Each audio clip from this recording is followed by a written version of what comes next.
Hi, you guys. Welcome back to my channel, Latina Plants. My name is Jackie. Today we're going to do some repots. Before we do, make sure you give this video a thumbs up if you like videos like this. Subscribe if you're not a subscriber already, and click on that bell to get notified every time I upload a video. Now let's do some repot. So the first Hoya that we are going to repot here, you guys, is called the Hoya Carnosa Freckled Splash. I picked up 3 of these pots at Home Depot. I believe I shared it with you guys on a shop with me. I picked out 3 of the ones with the most splash that I could find.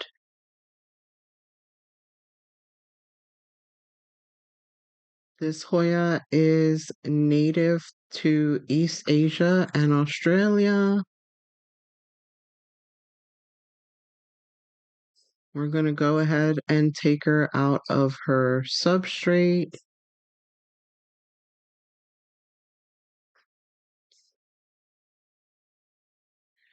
The flowers are said to be sweet smelling and strong. And in my research, I found out that there are 2 different varieties. You can get a variety with the white flowers or one with the pink flowers. I'm excited to see which variety this one is. Either way, I will be happy with whether it's the white or the pink flowers.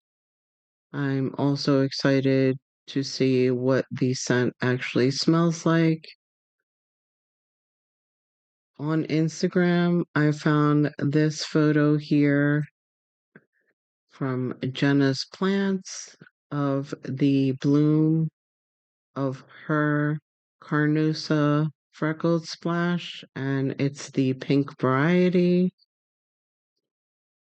And here I'm going to repot the plant into my Hoya mix. I've shared that before on this channel. I'm also going to use some of this Myco just to help with any transplanting shock and promote good, healthy root growth.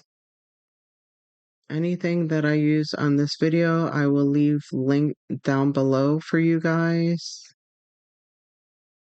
The tools and even the Myco, as well as the potting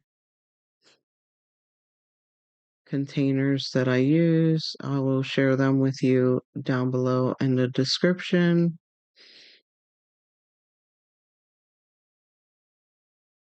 This Hoya is said to be a pretty easy to grow Hoya, and I believe that most Carnosa varieties are easier to grow and pretty hardy. I did also rinse the roots to try to remove as much of the substrate after I unpotted them. I just did that off camera. And I will repot the rest off camera, but look at how she is looking. She's looking beautiful. I love this mix and potting them into clear pots so that I can watch the root growth, and it helps me figure out if the plant needs water or not. And so that way I don't overwater my plants. And here are all 3 of them all potted up, and we're going to go ahead and water them in, making sure that the plant is well saturated. I do add some Super Thrive to the water that I water my repotted plants in. Now we're going to move on over to the Hoya SP Affinity Bretonnier Variegated. Now, before anybody comes at me for the name that I put on this plant, I went to the Proven Winners, and it says that it's they're calling it a sea stone Hoya, but when I read more about the plant, they're also calling it a Bertonier. So that's why I'm using that name. I believe it's a variegated Bertonier. I decided to use this clear pot. It has larger holes on the bottom, so I'm going to have to use some thicker perlite. But yeah, we're going to pot both of these plants because I want a fuller pot into the one pot. Yes, I know it seems like the same size as one pot, but these don't have a whole lot of root, so I think it'll be fine. Again, these Hoyas I picked up at Home Depot. They were $5.98 each. I'm going to unpot both of them and remove them from their substrate, but let's go ahead and talk a little bit about this plant and what I found out about this Hoya upon my research. This Hoya is a native to the Philippines. It also blooms and is a pretty easy to care for plant. There are different varieties that look similar to this plant. For example, the DS70 as well as the Billabata. The blooms are said to smell like honey, butterscotch, or caramel. And the color of the blooms are a dark pink, I believe.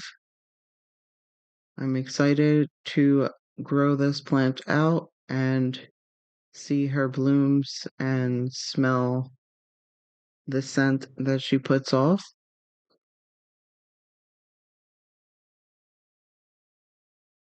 So far, she is still recuperating. I unfortunately could not find a picture of the bloom,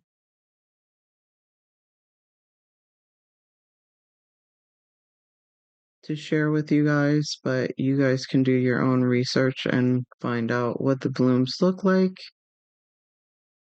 Putting some chunky perlite on the bottom here to make sure that I lose the least amount of substrate as possible. So I'm going to set the plants in how I want them arranged, and then I'm going to go ahead and backfill. I want to talk a little bit about my Hoya mix. I'm currently using cocoa chips, chunky perlite, worm castings, cocoa core.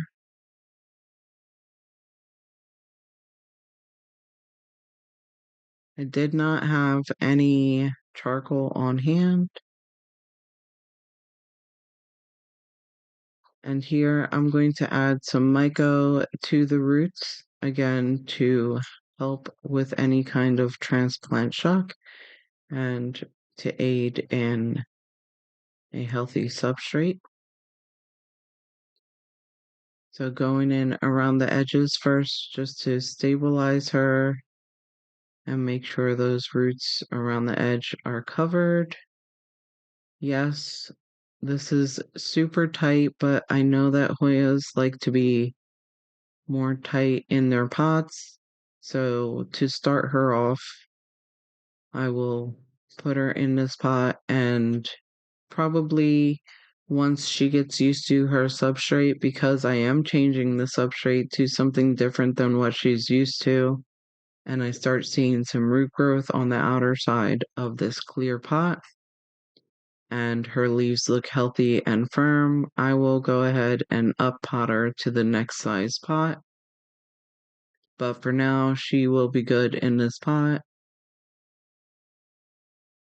I did not forget the two small pieces. I'm just going to add them in at the end.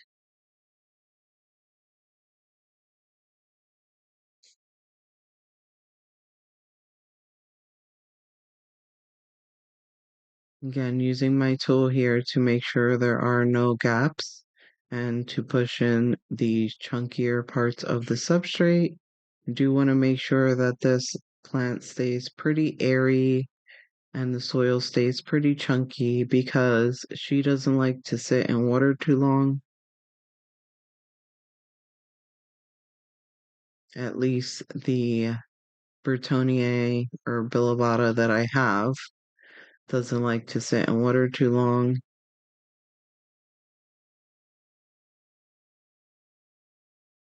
This variety of plant, I feel like I was struggling with at first. I got a huge basket, and I don't know if it was the fact that the basket that I got from Lowe's, I think it was Lowe's, nope, Walmart.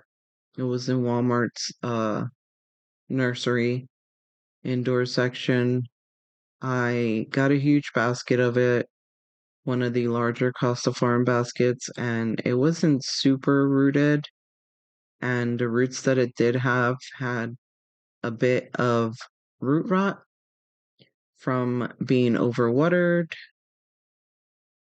And I changed the substrate, but and treated the roots, but put her in the same size pot, not thinking that she had lost some roots, was going through some shock, and the pot was too big for her to begin with.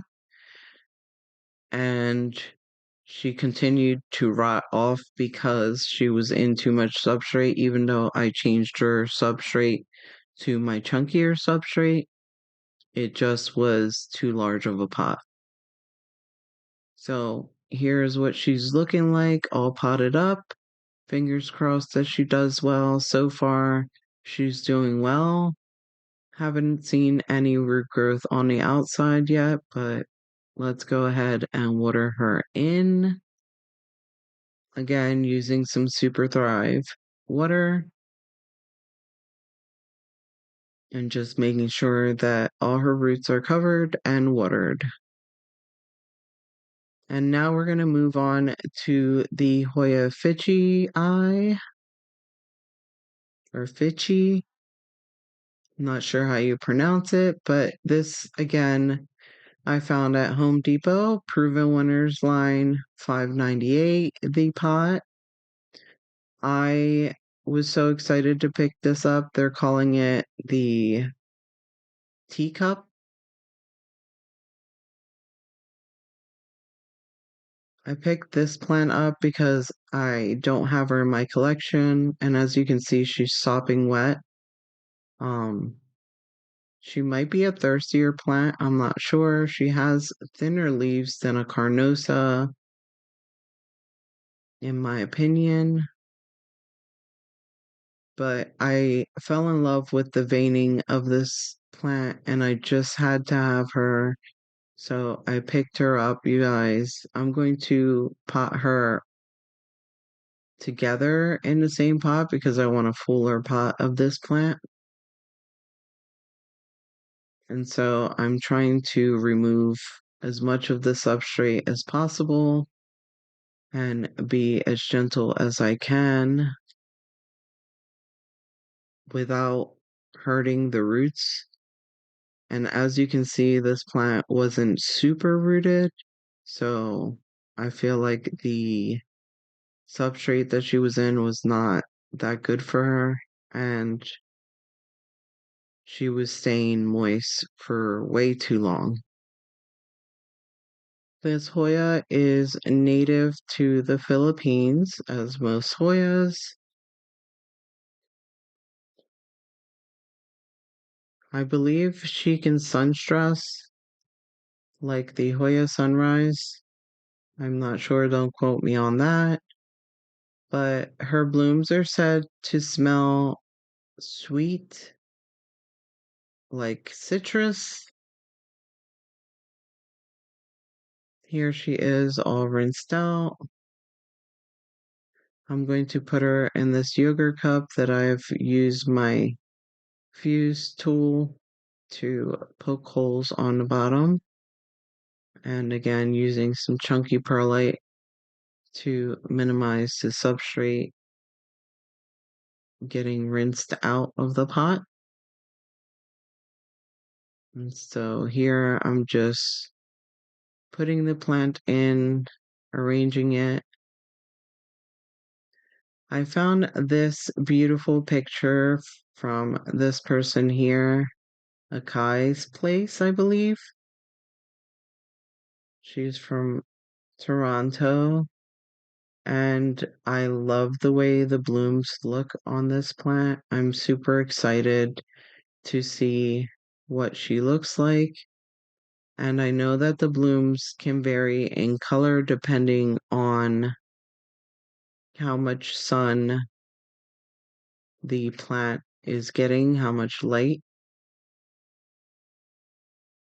So I'm super excited to grow this one out. I think in the future I will probably add some pond to this substrate for my Hoyas because I feel like pond will help make the substrate more airy and also provide more water for the plant for those that are thirsty without having them being waterlogged. And so now we're going to go ahead and water her in. She's looking beautiful, you guys. And a little update since it's been a couple weeks since I potted her in the substrate. She's doing well. She is growing, hasn't lost any leaves. And yeah, I'm excited to continue to grow her. I will share her with you guys in an upcoming update video of the plants that I have repotted. I just want to give her a little bit more time to, sink her roots into her new substrate. But she is doing well, you guys.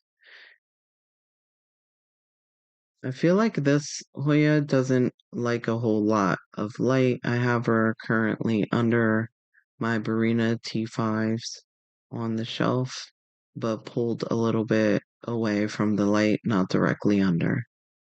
So now we're going to trellis her in onto this 3D printed trellis that I print out. I wanted to share this with you guys. I do sell these 3D printed trellises in different colors. If you guys are interested, just let me know what color you would like. I do have the white, the black, a green. Thank you guys so much for joining me on this repotting video. I hope you enjoyed it. Give it a thumbs up if you like videos like this. Subscribe if you're not a subscriber already, and click on that bell to get notified.